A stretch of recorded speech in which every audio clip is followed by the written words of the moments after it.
that should be like actually recording right now. What do you want to say? Well, I'm sitting in a pool of my own blood in a furry van. Ooh, nice. And life's pretty good. Yeah? Yeah. So we just arrived at Comfort Creek Festival. It's going to be our inaugural Labia Lounge. Hell yeah. Yeah, debut performance.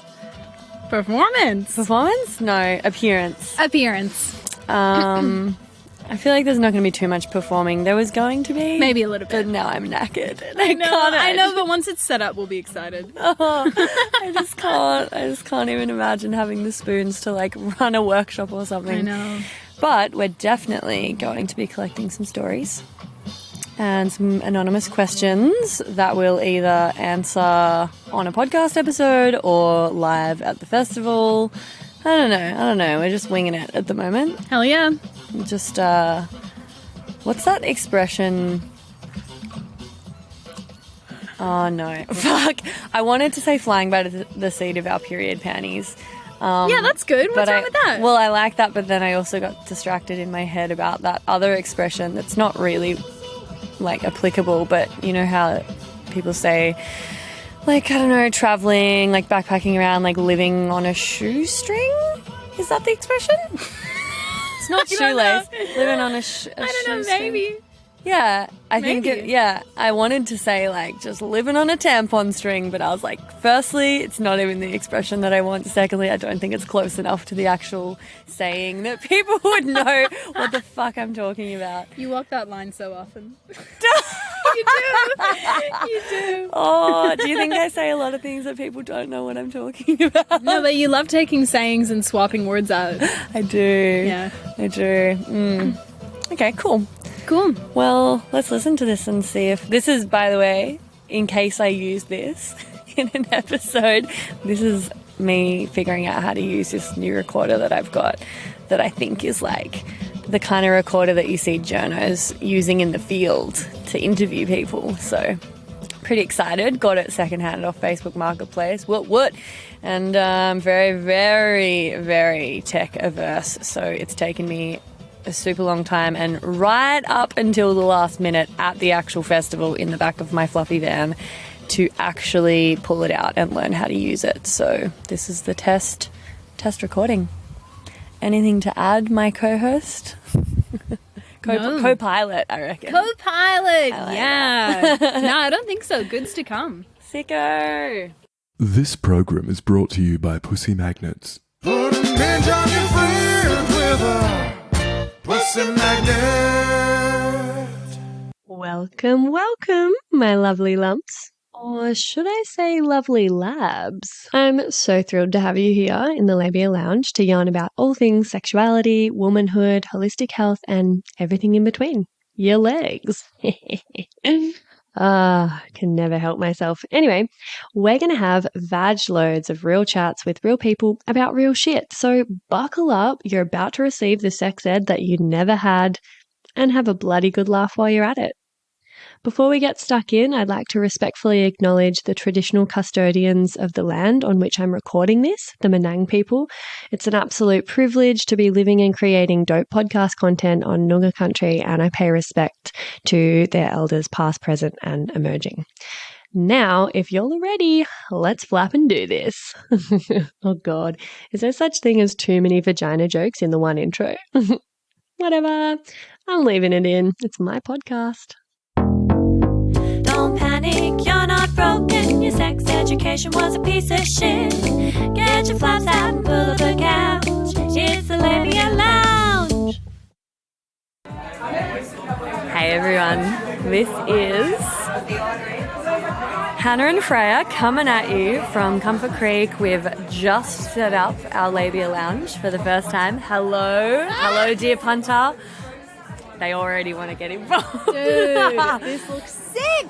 Yeah, it looks sick. I don't know what else to say. I don't know. I got Welcome the recorder. to the Labia Lounge. Welcome to the Labia Lounge. We've got lava lamps, which have just started lavering. Did you know they take like an hour to warm up? Very anticlimactic. We got signs, we got lamps, we've got stickers, this rug, which I'm already freaking out about anytime anyone comes near it with muddy shoes. Yeah, so we're going to be hopefully collecting some live content from passers-by. Yeah. People are going to just be able to come and sit on the couch and pull one of these conversation cards and have some deep, sexy conversations. Yeah, I don't know. What else do we... That's it. We're just dude. figuring it out, to be honest. Yeah, we're just Yeah. flying by our flaps. Yeah. Totally. Yeah. So I'm a bit shell-shocked. It's been a massive week leading up to this, and now, you know, we did it. We're set up. It's pretty freaking rainy out there, so I'm stoked we've got undercover, you know, protection. And yeah, I don't know. This thing seems to be working pretty well. I can hear it. Sweet. Yeah. Cool. Sick. That's it. That's it. I think it's recording. Hey, what's your name? I'm Sammy. Lovely to meet you. Welcome to the Labia Lounge. Thank you. You are my first ever live guest that I've just pulled in from the festival, and you've taken a conversation card from the deck. Why not? Shall I ask you the Yeah, question? you should ask me. What is something that gets you super horny that has nothing to do with sex? Okay. Well, Okay. I feel as soon as I walked up to this setup, which is a beautiful velvet lounge, soft orange carpet, I was thinking about explaining that, and something about sensual feelings. I feel I need to always wear velvet pretty much all the time, and something that I can touch, hence Yes. the beanie, and Yes. needing something fluffy and this sensuality, whether it's through music or through touching beautiful soft things, that always Yes. Fuck yeah. Hannah's really similar. Like, we talk about that a lot, like the tactile, like fabrics and things feeling nice and soft on our skin, and just like, I guess it's sensual in the sense that it's your senses that you're engaging, and there's something about, yeah, fuck yeah, that's a great answer. Yeah. Thanks so much. me horny. Okay, I have a little story attached to that as well, which is Yes, please. I'm locked and loaded. Give it to me. there is a time where you can be orgasmic through music, and specifically a time that I was lying on the ground in the country camping, and I had a sound bath from some friends, and that orgasm through something that wasn't sex occurred, and it was beautiful. Oh my god. Yeah. Fuck yeah. And that reminder that we don't need it to just be through one certain way Yep. to be able to have an orgasmic life. Yes. Oh my god, you are preaching like all the gospel right now. This is so... Do you already listen to my podcast, perhaps? Are you a plant? that Maybe in a past life and the future at the same time. Dude, that was such a perfect story. Thank you. You were like, oh, I don't know if I have a story. Look out. Like, we got two out of you. Thanks so much. Do you Thank reckon you. you have, like, any, just while I've got you here, any other content, like, related to, I mean, you don't listen to the podcast, so it's a bit tricky. Maybe me as the host should be asking you questions, but honestly, this is the first time I've done this, so it's a little bit, we could pull another card, or I could just let you go. Pull one more card. I mean, you've taken your boots off. You may as well. I'm settling in. Here we go. Let's see. We're on the soft couch. Do you have any document, list, or mental record of the people you've slept with? Is it weird to do that? I don't have that. I don't think it's weird to do that if someone feels that that is what's necessary for them. But would we be doing that for all the other activities that we enjoy in our lives? Do we document every single meal we had and every single party that we went to and all the other ways that we had pleasure?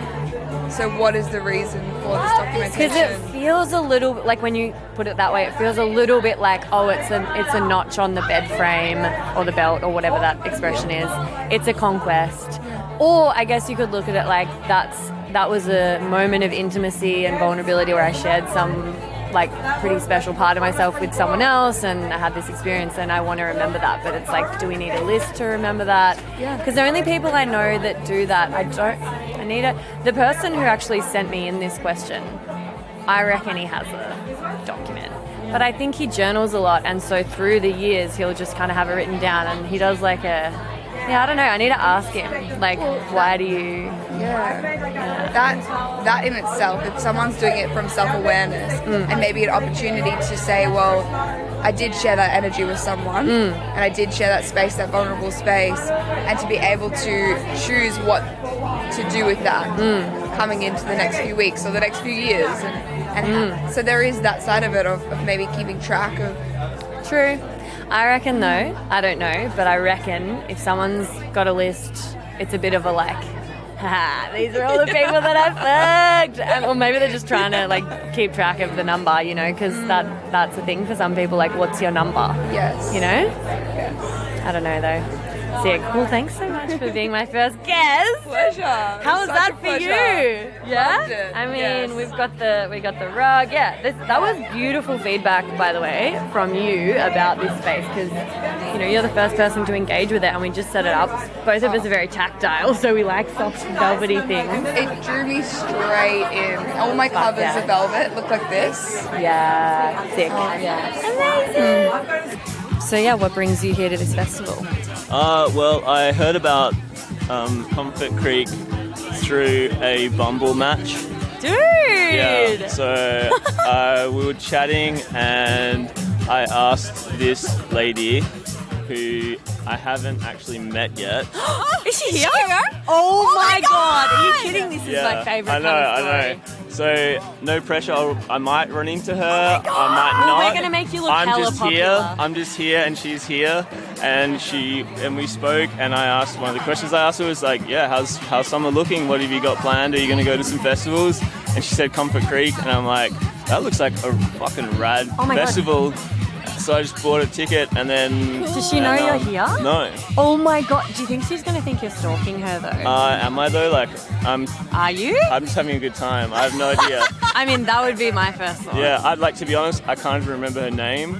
Oh, awkward. So- You can't get the app out and have a look? No, I deleted her. True. We didn't talk for like 2 'Cause you weeks. found her. Well, no, I didn't Just talk to her joking. for like 2 weeks, and then life happened, other things happened, and I'm like, that's fine. I know about this festival, and like, there's lots of people here, and I don't remember her name, and this is like 2 months ago when I bought the ticket, so I can't even tell you what she looks like. Oh my god. But, yeah, but she, like, heads up, like, she gave you the heads up about the festival. It's fantastic. So I know, totally. You got what you needed. if we if we do meet, that's great. But I'm at a fucking rad festival. So Yeah, hell yeah. Oh my god. And why did you delete Bumble? oh no, I still have it. I thought you said you deleted the app. Yeah, no, I don't know, like how much you want to know. If I talk to somebody and then like time goes past, like 2 weeks we haven't spoken, like we've got other stuff going on, then I just delete people. Yeah. Oh, so you deleted her Yeah. off your... Oh. And it gets me in trouble, but then like it's also a good thing because then like it's like why did you delete me? And then we've got like something to talk about. If she's like upset or something, I'm like I just living my life, and we're both living our lives, and it didn't work out. But now look, we're here together. But like, did you swap numbers? Do you have any other way of contacting people before you delete them? No, like sometimes, yeah, but not always. No. So how does it get you into trouble? Like Well, you like- bump into someone that you've deleted, then like, yo, what happened And to I'm you? like, I don't know what happened to you. Well, who knows? Because But you not, deleted them. But it's not like, yeah. I'm not accusing. I'm not. Yeah. There's no method to this madness. No. I'm just Like, super curious. This stuff's Yeah. fascinating to me. Like people's dating app behavior. Like I don't know. It's just super interesting But it's the same to as me. like if we're like talking right now and then I don't talk to you again. Why? Like, what's wrong with that? No, nothing. Nothing's wrong. I'm Yeah. not saying there's anything wrong with deleting people off the app. Honestly, like I'm so OCD with like my inbox and texts and stuff. Like I delete messages and stuff very frequently because it just annoys me that it's like Yeah, that's it. sitting there, and I'm like, I don't need that. Clear that out. So that's fine. I was just curious. I think like if you date somebody for like 3 years, that's when like people get hurt. But if you go talk to somebody and you're not talking to them and you haven't got any history with them, and then you stop talking to them. Am I wrong about that? Maybe, I don't know. I'm not accusing you of anything. No, you don't have to explain anything. Yeah. So, have you seen anyone that you think looks maybe like her? No idea, no. Do you reckon that you would recognize if you saw her? I don't know. Maybe. Oh, wow. Well, if you doesn't matter, meet though. her, It doesn't can you really come matter. and find me and let me know? Because I really want to come and visit the Labia Lounge with her if you meet her. Yeah! That would be sick. Yes! I would love I'm that. like, I don't have enough information to like be going and telling everyone that story to try and find out if this is the person that. yeah, totally. So like totally. Hopefully she'll approach just me and then cool. Yeah, well, it's a pretty small festival, honestly. I I do feel know like some people here as well. So. it's pretty small. I reckon over the 3 days, you'll probably have seen everyone who's here, and you'll probably have That's not clocked gonna it. help though. We're like. Anyway, well, fucking good luck. That's I'm a here to dope have a good story. time. Thanks for sharing. I'm here to enjoy myself and have a good time. No, I know, obviously, regardless. But I mean, Yeah. we love a story like that. Imagine if you did bump into her and then you were You can just shake hands and be like, thanks, dude. Yeah, thanks for the heads up. Yeah, Like, thanks for the festival. totally. It's fucking rad. Yeah, or she could be the love of your We life. could get I came in pretty strong with the intro. Like, What was the intro? it was something like, I don't know if it was like, she was asking me what I was here for. That's like a question they asked. yeah. Like, oh yeah, so why are you on Bumble? I'm just Yeah. like here to meet my other half and to start a family and all this stuff. It's like, whoa. And I'm like, yeah, and to get your attention, I obviously have it now. So that's the cue. Okay. Good for you. Just be upfront. Yeah, or I'm not even going to do anything. She's like, I don't know who that was woman is, but yeah. I met some really cool festival, so Dope. All right. Fuck. Cool. All right. there you go. All right, so we have a little bit of an update with the whole situation. The first guy that we interviewed, where he said he came to this festival because of someone he met on Bumble. Freya, do you want to talk about what happened? What you kind of maybe potentially realized once we got back to the van? Oh my god! I potentially realized, it dawned on me while we were still sitting there. I was like, hang on, what's your name again? Because I was like, oh god, hang on. Could that have been me? Could I be the Bumble chick? Like, Totally. what if it's fucking me? Because okay, so I've recently created a Bumble profile to try to, I thought it would be kind of a sneaky little funny creative way to like promote the podcast. And like the algorithm on the app like automatically takes down any photos that have text or logo or what in. So I've trialed a few different things and I've landed on the only way I can get around it is the big kind of stickers on my van that have like the Labia Lounge and like the logo and a bit of info or whatever. I've just got photos of me in front of that and a video of me like upside down twerking like under the Labia Lounge decal on the back of my van kind of thing. And then the bio is obviously like, just here to like promote my podcast on the sly, go listen to the Labia Lounge or like whatever. So it was kind of dawning on me and I was like, oh my God, I can't say it. I don't want to say it. After all that, I'm like, don't you think she'll think you're a stalker? And shit. I'm like, why did you fucking unmatch her? That's a like, he got so defensive about it. And now I'm like, oh my God, maybe he thinks I know. And I'm playing dumb and I'm pretending I don't recognize him. Yeah. Anyway, it's so confusing, such a head fuck. So that happened last night and got back to the van and I was like, Hannah, I think I'm the Bumble girl.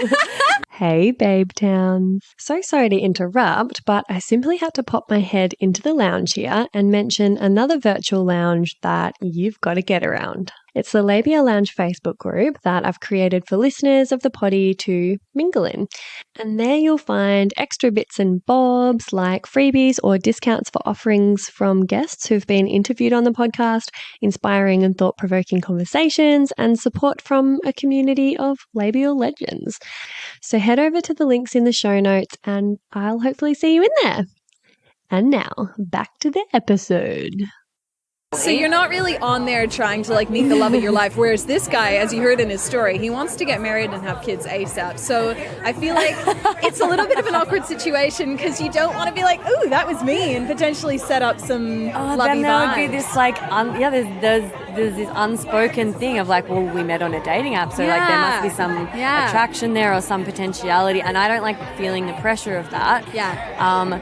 But we might try and hunt down what the end of the story is, because we saw him in the hot tubs last night. He was going to get into our hot tub, but we were too busy having a D&M.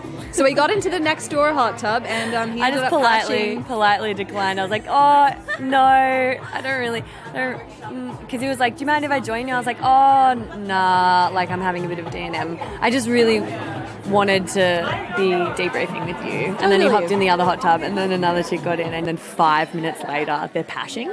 Yeah. Like making out in the hot tub, and I'm like, whoa, okay, maybe that's the Bumble girl. Like, wow. I mean, if not, he fucking moves fast. I think they literally just met, and then like they're in this hot tub, and they're just macking on. Yeah. So anyway, stoked for him.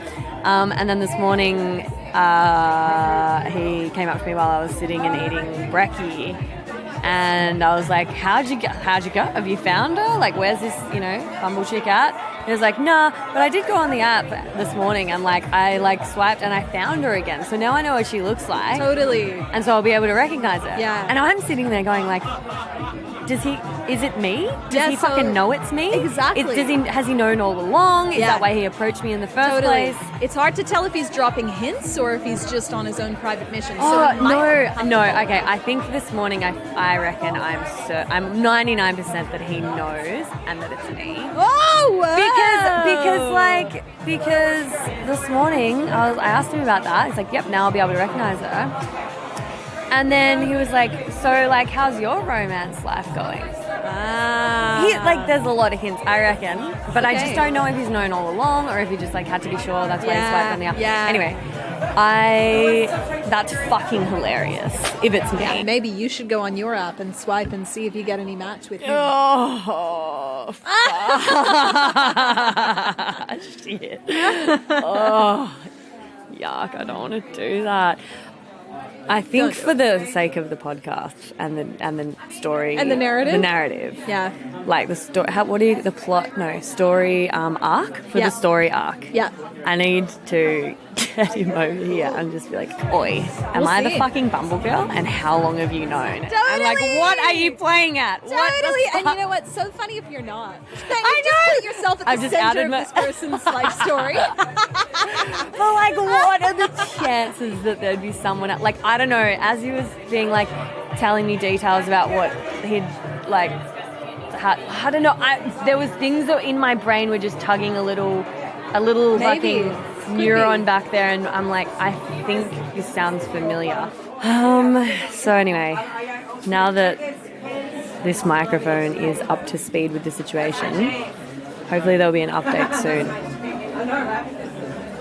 Stay tuned. Yeah, I guess so. We'll see. So do you have a TMI story for me? I do. TMI, we love it. TMI, we love it. So during lockdown, I subscribed to the Oh My God Yes. Oh yeah. Yep. And I got a couple of things out of it, but I was learning how to ejaculate. Yeah. Anyway, I bought myself some new toys because I was really bored during lockdown. Totally. I think a lot of people did the same thing. And then it was like, I used my toys so much that I either gave myself like the worst urinary tract infection or did some kind of damage, and I ended up pissing bright red blood. No. And nurse on call time we go to emergency. Oh fuck! But were you in pain? Yeah. No, I wasn't even in pain. Oh. So what? Well, like, They just what said it was was a in the end? urinary tract infection. Well, they actually came out inconclusive results, but I went on antibiotics. Do you think that it actually was from using your sex I think toys so. Were you just going nuts? It was like hours. Okay. Dude, you came too And much. then I'm like, You came so until I you never kissed actually found blood. out if it was a urinary tract infection or whether I just kind of like done Internal some damage. bruising, internal bleeding from just like Dude, you came until you bled. came back contaminated. With what? Bacterias. Oh, okay. I didn't do the test properly. Gotcha. I didn't okay. do it midstream and I got contaminated. But I mean, and then you took antibiotics and it was done and gone, and then you laid Yeah, off and then the I'm sex like, toys oh my for a God, while. why can't I have anything nice? Dude, that sucks. Well, it could have maybe just been a combo of things, like, you know. I was kind of sore afterwards. So, Yeah. I mean, it's tricky. Sometimes you get pretty rough in the moment. No, I think I wasn't sore. I think I actually was a little bit sore. Yeah. Maybe not sore is not really the word, but just kind of feeling like uncomfortable. Yeah. I mean, it sounds like it was worth it though. Love that for I you. just think like, do I tell them or do I just like, no, say nothing? Oh, they're probably like, we fucking see this all the time. It's like 6 times a week. Bloody. 3 lockdowns, 6 times a week. Yes, exactly. Yeah, I think like sex toy sales absolutely like boomed in lockdown for sure. Yeah, fuck, that was a really on-brand TMI story. Given that you haven't heard the podcast and you don't know the segment, that was like one of my faves. So thank you so much. Okay, so we've got an Italian conscious intimacy coach. Is that right? Yeah. All right, dope. Perfect guest. So my question for you, how many people do you have in your life who you sometimes share a bed with but don't have a sexual relationship with? Well, different people for different reasons. But when I just hear this question, what came to me it's a story that I forgot actually. Ah, perfect. From many years ago. So I was mingling in India, in Goa, in some place, and I meet this young woman, and we like each other. We were like sympathized for each other, and then one night we felt that the conversation went on, and eventually she invited me to her place, and the script was already there on me, and at that moment I had a kind of script, like, okay, if we go together in the bedroom, we will do something. Yeah, it's going to turn sexy. Yeah, and That's also the assumption. it has to be like that, right? Especially if it's someone I like and I feel attracted to. Like, it has to be sex. Otherwise, I mean, what's the point to go Right. to the and room? was this before you were an intimacy coach? Yeah. Yeah. Yeah. Okay. But these kind of experiences helped me so Yeah. much. So what happened that I was anyway in a transitioning moment where I understood that my behaviors towards about my own sexuality were not really serving myself, serving my growth. The opposite, I was leaking energy so much, spent so much energy on try to go after women just for the sake of it. Chasing tail. Yeah. Yeah. Really. And so I was in a shifting moment though, so I was already reflecting about that. Okay. So when we went, what happened that she proposed me, to sleep over. It was not obvious, the sex thing, because it was I was far from when I was sleeping. She offered me to sleep over. Totally. So it was not obvious, it was ambiguous. Yeah. Right? Yep. I know the exact kind of situation. Yeah. Yeah, I mean, we can relate to that. So, Yeah. I mean, you know it from which side? Both. Okay. Yeah. So, funny enough, when we were there, we start to make out, but the thing is that I didn't feel really there was any sparkle. Yeah. And normally what I would have done before, I would have pushed myself. Yeah, just do it. You're there now. I mean, I'm there, so Yeah. have it and force yourself. And you know, as a man, you can't force an erection, but you can play in different ways. Yeah. But I felt like, no, I want to honor that. And she too. The thing was, she felt exactly the same. And after a very short make out and some hugs, we both look at each other's eyes and say, well, It's not really flowing, right? No. Good night. So I'm gonna read my book now. it's okay. Yeah. And we just slept together, literally. Yeah. And from that day, we became really good friends. Yeah. And we understood that attraction was a friendship attraction. Yeah. Was not a polarized attraction where there is a sparkle. And that day I really understood you don't need to I don't need to turn sexual something just because there is a beautiful connection. Yep. And I think from that day on, I believe that even if it was just for a little, women felt safer with me. Yeah. And I had less intensity in my way to relate to women, but also to men, because then the competitor side also fade away a little bit. So, that's what came to me. That was a great story. That was like unexpectedly good, actually. Heaps in there, like lots of meaty like things in there to think about, and I feel like super relatable for a lot of people, although people are at different levels of their journey with that. I feel like there's still a lot of that. It would be happening all the time where like people wind up going home together and maybe neither of them are really super feeling it, but because that script is in place and that expectation is there, probably both of them are like, oh, well, I'm here now, and I guess he's into it or she's into it, and they're both thinking the same thing, and they just go through with it and have shitty sex. Why? Because that's what's expected, or they don't think that they can back out now they've come this far, or like, a lot of the time women are in positions, because I work with women predominantly, it's constant hearing about the amount of situations that they find themselves in where they think, oh, well, basically me being in this person's bed or being, having a kiss earlier, that's as good as consent. I just kind of have to go along with this thing now. And it's really like sad and shocking to me. So that's kind of something I try to coach people to like, actually say no. And if it's a maybe, that's a no. And like all of that kind of classic stuff is still happening so much.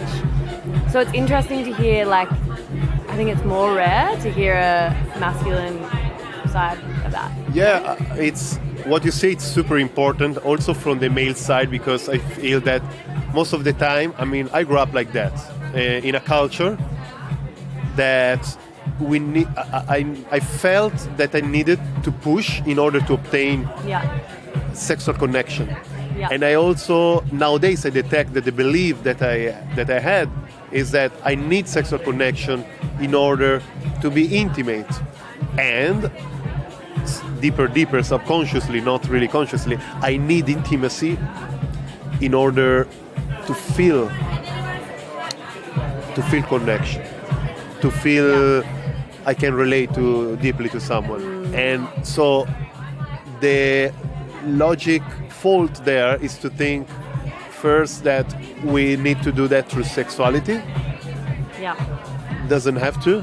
And second, that I need to push in order to obtain that. It's like a starvation, and I think many men suffer from many people, intimacy starvation, and they rather go to the junk food store instead of wait, be more patient to something more healthy, organic, if you follow the metaphor, right? And the junk food store for me is like give away our own sexual energy and then regret it, maybe, or transform it in a trophy to show it to ourselves and to friends.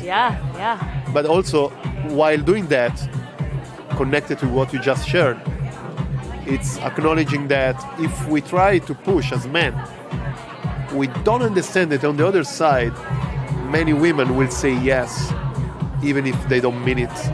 And yes, it's their responsibility if you want, legally, but we can go beyond law and say, hey, let's acknowledge that and remind that I'm really risking to go beyond boundaries of someone. Yeah. Just because I'm pushing and I'm manipulating. Yeah. And it's just kind of, especially, I don't know about, overseas, I'm sure it sounds like probably kind of similar for you, but like the kind of expectation of like young men is like, it's very like, you know, when they're young especially and you have that kind of like bro-y, like boys, footy. It's like any hole's a goal. How many notches on the fucking bedhead do you have? It's the conquest. It's the chase. It's the like, it's the like domination of like female sexuality basically.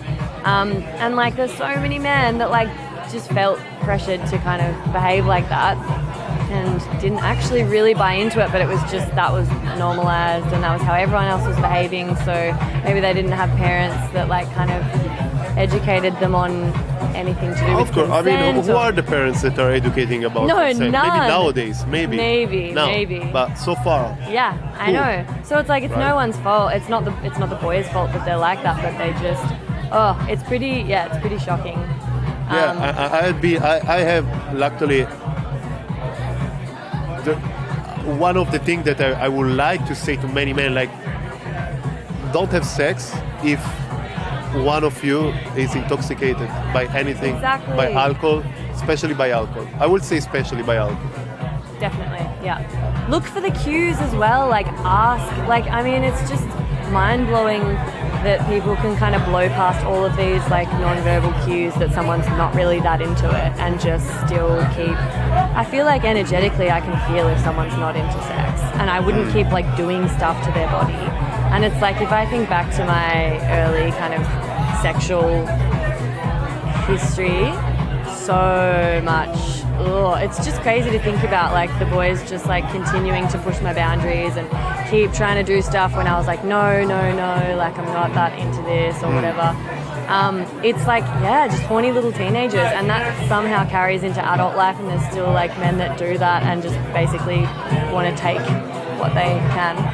So it's amazing that there's like, people like us, I guess, that are like educating. And have you heard of Cam Fraser?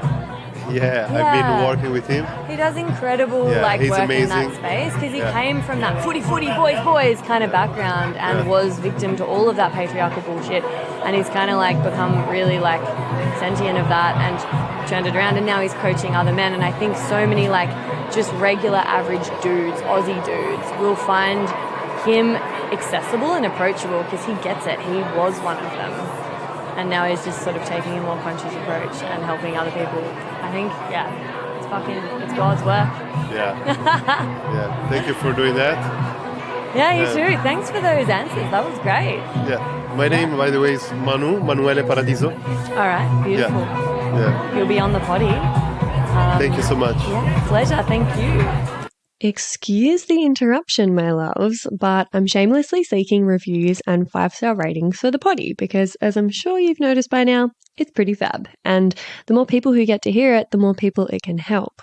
Reviews and ratings help me curry favour with the algorithmic gods and get suggested to other listeners to check out. Plus, they make me feel really good and appreciated as I continue to pour my heart and soul into creating this baby for you. And I promise I don't mazz over them or anything. I mostly just tuck them away for a rainy day when I'm filled with self-doubt and existential dread about being self-employed, which is fairly frequently. So you see, leaving a review really does make a difference, and it's an easy little act of support that you can take in just a minute or two by either going to Spotify and leaving 5 stars for the show or writing a written review and leaving 5 stars over on Apple Podcasts. Choose your poison, or if you're a real overachiever, you could do both. Whoa now. If you are writing a review though, just be sure to only use G-rated words because despite the fact that this is a podcast about sexuality, words like sex can be censored and your review won't actually show up. Lame. Anyway, oh, what was that? Oh, you're going to go do it right now while I wait. Okay. Yeah. No, that's a great idea. May as well just quickly click that 5-star button before we get on with it and, forget about it and get on with your day. I'm hearing them roll in. I'm hearing those 5 stars. Oh my God, I make myself cringe. Anyway, thank you much, Lee. You're a total gem, and I'll let you get back to the episode now. How has sex changed for you as you've gotten older? Are there any defining moments that changed how you experience it? I think for me, as I've gotten older, I've become like so much more like comfortable and in tune with my own body. I've gone through like a whole journey of like body dysmorphia and huge bouts of like weight loss and everything like that. So I think that I'm more comfortable in my body now, which makes me more confident in like just knowing what I want sexually, and more confident in asking for what I want sexually, which is still a journey for me. Like actually, like in the moment, having that open communication is something that I'm working on for sure. But yeah, I think it's something that, I mean, growing up, obviously sex is such a taboo subject. So it was something that I was always really interested in. Weren't we all? Yes. But yeah, just didn't know how to express it without like judgment, and everything like that. So I think that, yeah, for me, as I've gotten older, I've just become more comfortable with myself, more comfortable with sexual partners, and more comfortable with like just trying different things, like experimenting a lot more. And probably more, I'm going to make the assumption, more connected to your body, more embodied, because there's less of the, the dysmorphia and like body image stuff. It really disconnects us from our body, not to mention makes us feel uncomfortable in our skin and less confident. And I think as you get older and you've kind of overcome those challenges with body image by the sounds of it, or still on that journey, but definitely made huge strides. Makes sex so much better. Oh my god, so honestly, much better. It's a game changer. It's like, how the fuck did we like get naked and have sex before? Oh, right. Traumatic. And I've found that like I'm definitely queer, but when it comes to my body and connecting with women, I'm so much more not open to that, because I feel like I'm so much more scared of a woman, like nervous about a woman seeing my body or touching my body. That like men, I don't really care what they like. I know that they're gonna enjoy it, like But the stakes aren't as high because you're not as interested in them anyway, so it doesn't matter. Yeah, kind of. Okay. And it's just like women to me are like the most fucking beautiful creatures to ever exist. So, sharing that space and that intimacy and that like openness with like my body and everything like that is definitely something that's still terrifying. Totally. But yeah, definitely something that I'm like working on and working. Well, it's kind of a constant journey. Oh, and absolutely. I mean, you'd be leaps and bounds ahead of yourself 5 years ago, I'd warrant. I mean, totally. All right, well, I've got another question for you while I've got you here. Do you judge people based on the number of sexual partners they've had? Absolutely not. I things such as like a body count or even the construct of like virginity, that's something that can be lost or given away, is I just don't believe in. Don't subscribe. Unsubscribe. No, thank you. I think that it makes absolutely no difference to a person or to it just makes no difference whatsoever. I mean, someone could be the most like overtly sexual person ever and so in tune with that, but also like restrict themselves from connecting with too many sexual partners, or someone who might, there's people who might not be as sexually connected but who try to find that connection by having multiple sexual partners, and like that's fine, like you do you. I'd say different strokes for different folks. Absolutely. Good answer. I think it's like, there's not too much to read into that one. It's just like, is it like, do you judge people or not? Like, no, because it doesn't matter to you. It doesn't change them. It's not affecting me in any way whatsoever. Like, totally. I mean, it's fun. It's a funny one. Some people really do have, like someone was telling me the other day that an ex-partner of theirs had kind of said like, you know, if you've had sex with over this many people, I couldn't date you. And it's like, what's the difference? You know, say the number's 25. It's like, oh, so you'd date me if I'd fucked 24 people, but not 26? Like, because I'm a fucking drastically different, I'm a slut bag now. Just in under the cutoff. Yeah. Like a chaste little virgin versus a fucking dirty slut. And it's like, dude. I'd much rather be a dirty slut, for sure. Yeah, totally. But yeah, no, I definitely have had a man, like, say to me, like, before we've gotten intimate, just ask me, like, what my body count is. Really? And I'm like, why? Yeah, why do you want to know? Why do you deserve to know that? But also, what difference does it make? Yeah. Like, I could tell you 3, I could tell you 300. I'm still the exact same person sitting in front of you. And you could lie about it. Like, what a dumb question. You know, like, it's like, what is that achieving? Are you just trying to figure out whether you're going to have sex with me or not? Do you need names and locations as well? Why is it your business? I mean, yeah, I don't know how I'd respond to that question. That experience definitely did not go into like anything further. Yeah, immediate dry pussy. It's just like, I could like feel my vagina retracting. Just like full lemon face. Like your pussy's just like sucked up inside of you. It now looks like a butthole because it's just totally balloon knotted itself. Yeah. All right, love it. What's something sexual or kinky that you didn't understand at first and were confronted by that your perspective has changed on now? Okay, all right. Well, I mean,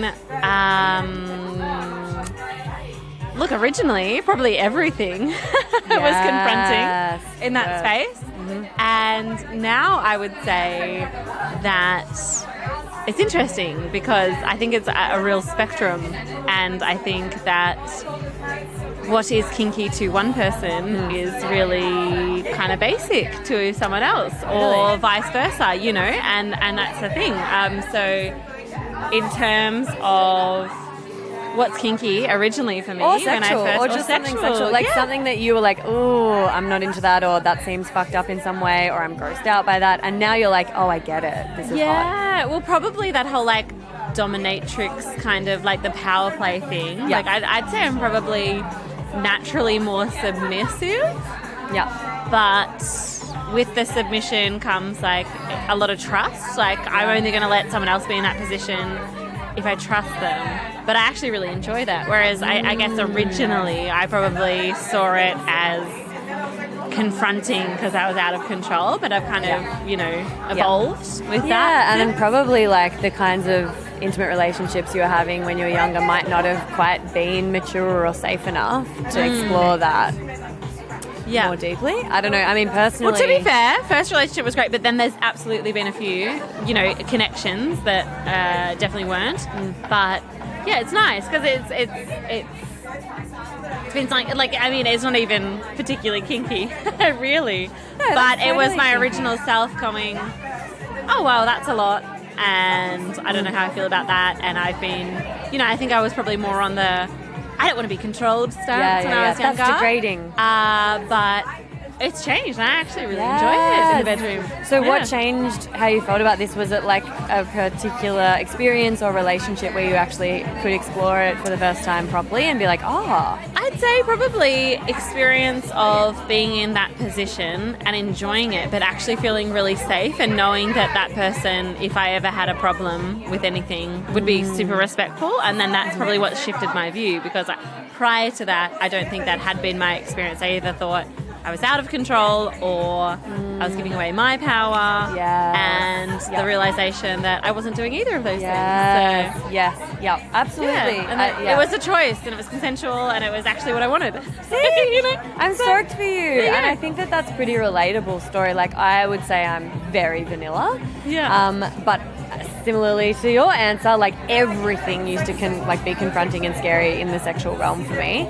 And so, like, there were a lot of things that I thought were giving away my power, or that's really degrading. Like, I thought being in doggy style or giving a dude a blowjob was really like diminutive and degrading for the woman. So I refused to do it because I was like, oh, I don't like the way that it feels like porny or whatever. I was a that's the massive thing. Well, prude too. like a lot of it is, what we've grown up with, what we've been exposed to, the experiences we've had, and then you kind of go, oh, but hang on, wait, like I'm told that this is this, so then actually, it's not.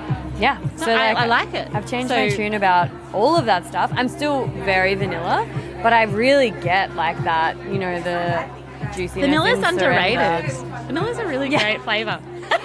I mean, I'm a cooking teacher, and about it. vanilla, like real vanilla. Hey, me again.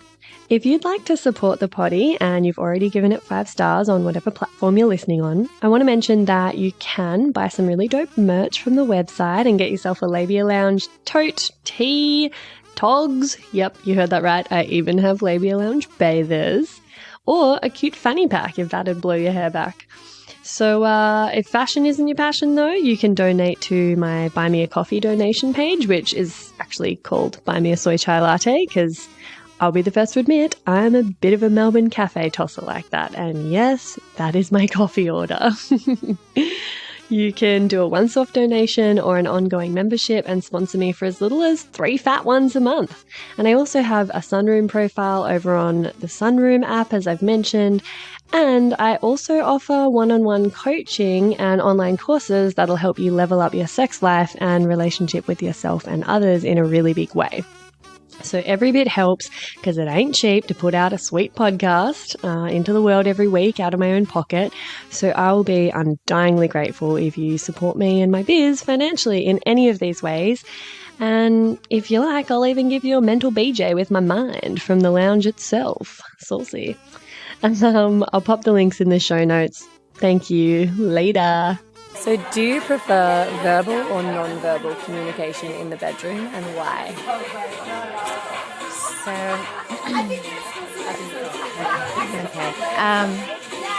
So I prefer at the beginning for there to be a lot of verbal communication, because it's the chicken or the egg. First getting really close and bonded with someone, and then it can move into non-verbal communication. And actually I prefer it to all begin from afar with just energy at the beginning, and have it just be about energy and about spreading my love to the world, but then also focusing it on one. And beautiful. Good answer. Yeah. Starting with a fair bit of verbal communication until there's enough safety and rapport and understanding of one another that you don't need the words as much. Exactly. Yeah, totally. I resonate with that. And I have a segment on my podcast called TMI. We love it. What's it called? TMI. TMI. So I just asked my guests for a story that would normally be like, oh, that's too much information. We can't talk about that. That's about periods or vaginas or sex. Do you have a story that springs to mind that might be a little bit TMI for your average social circle? Yeah. Yeah? Yes. Would you feel comfortable sharing it? Sure. Amazing. Okay. So, I took drugs last night, and I had these moments where I felt like sometimes I was controlling the world in such a way that I felt like I could bring us down into hell, and other moments where I felt like I could bring us into heaven. And I started to feel as though we were creating a little mini festival of what we want to create on the whole earth. And all of that is too much information. And TMI, but I feel like just step by step we're all moving to this beautiful place together. Nice. Wow, okay. Ooh, kind of felt like I was in an episode of All Gas, No Breaks at the end there.